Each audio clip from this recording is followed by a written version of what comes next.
po. Pero alam niyo po ito noon pa. Ano lang po. Noon po kasi okay po yung flow po ng ng transaction po. Okay, pero bakit hindi, matanong ko lang po, Mama. So, kung Yes po. matagal nyo nang alam na scammer pala itong si Ethel, bakit di po kayo nagsumbong sa pinakaamo ninyo? Sila po yung, dapat, yung loyalty nyo dapat doon sa pinakaamo. Hindi doon sa Opo. mga alipores lang. Opo, kasi before po, hindi ko naman po alam na scammer po siya sa mga previous niya po. Kasi nito po kasi, ang nangyari po is, parang siya po yung naging head po namin po. So binigay nyo Tapos- silang posisyon na maging head. Bali, hindi po. Siya lang po yung nagkukusa. Sabi niya sa akin, ma'am, add mo ako sa GC ng mga resort para lang extra monitor ko kung nagbabayad lahat. Kunyari sa parcelan, yung sa skincare ko po. Bali, siya daw magche-check ko nababalot lahat. Parang nagkukusa po siya ng ganun. Yung pong mahigit 1 million, gaano katagal? Sa buong stay niya po sa akin na 1 taon mahigit po. Malaki-laki yan. Bukod pa po dun, sir, may cash. Para cash. 100,000 a May month? mga cash din. May mga cash Meron pang transactions cash, sir. din po. Meron pang cash. Yes, and chinek ko po yung GCash transaction. Nakita ko po puro casino, playtime, parang mga ganun. Doon siya nalulungsi sa kabisyo.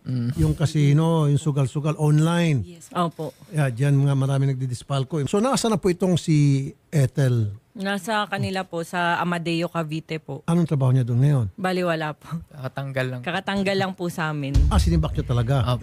Hindi naman po totaling ganun kasi dapat magkikita po sila ng HR kasi for investigation siya. Kaso po ayun, di na po nakipag-meet po sa HR. Natakot po siguro. Natakot na. Siguro po. Chairman Pedro, sir. Good afternoon po, sir, Chairman. Good afternoon po, sir. So, Chairman, pinuntahan niyo po yung bahay ni Miss Ethel Tungagay. Opo. Nabutan niyo po siya doon o wala siya doon?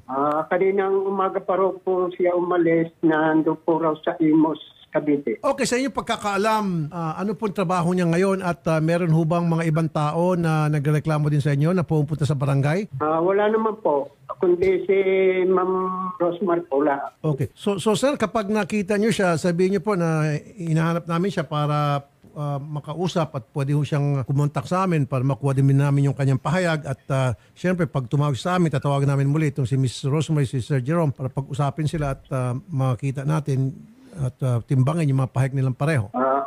Okay po, sir. Opo. Salamat po, Chairman. Ba't niyo po sampahan na lang ng kaso ito? Kasi ay makipag-usap sa atin. So wala kayong balak sampahan ng kaso itong Bali po, sure naman po na qualified theft siguro. Yes po. Bali, Qualified nag-contact na po ako sa abogado ko po and magpa-file po kami ng kaso. Kaso ang kinakatakot ko lang po kasi is baka may mabiktimang kasunod. Kasi before po sa akin, yung Meron datihan ng niya iba. rin pong pinagtrabahuhan na tile center, within 1 month po na nagtrabaho siya, sa loob lang po ng 1 buwan, parang 250,000 daw po si Ethel doon. Kinontak po ako nung mga pinagtrabahuhan before. Tapos Nag-trending after yung po nung tiles, next naman po is parang restaurant, 198,000 naman daw po sa loob ng 2 buwan. Legit na scammer pala to kung ganon. Tapos matagal na raw po nila akong kinokontak. Kaso, ang lagi ko po kasing minsan natatag, kunyari for example, for inquiry reply kay Ethel, ganyan-ganyan. Akala niya po is parang yun na yung pinakamataas after sa akin. So parang hinaharang daw. Bibili nga po sila ng used items, yung mga segunda manong paninda ko. Bibili sila. Kaso dahil nakatag po si Ethel, sabi po ni Ethel sa kanila, sold out na, wala na. Parang para daw po maiwasan yung pagkakakoneksyon namin dun sa dating amo po. Ganun. So anyway, mga kapatid, kung nanonood kayo ngayon, ayan po si Miss Ethel Tumagay at inireklamo po ni Miss Rosemary at si Sir Jerome sa Pandarambong. Ibig sabihin, scammer po ito.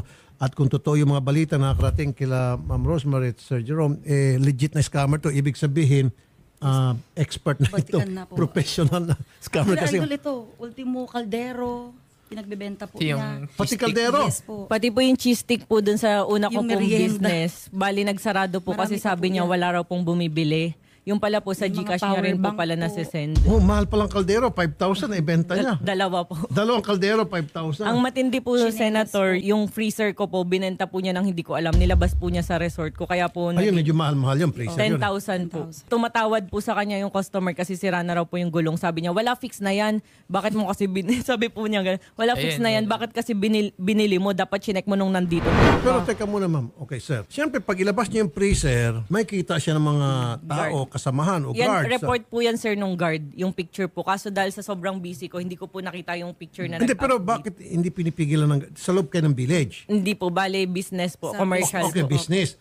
O di ba, pag meron nilabas mga big items, yung guard dapat sisita. Teka muna, yan ba'y may permit? Tama po. O Ano may po? clearance galing sa boss? Pinalinis pa nga daw po niya dun sa isang staff na Leslie pangalan. Tapos sabi po ni Leslie, bayad na ba yan, ate, Ma'am Ethel, ganun. Sagot po ni Ethel, okay na yan, bayad na yan. Sabi daw po sa kanyang ganun. Na-transfer na yan, fully paid na. Tapos siguro po Ginaganon niya yung guard, security, lahat po kasi ng security guard namin, nagsasend ng picture once na lahat ng papasok sa property namin. Then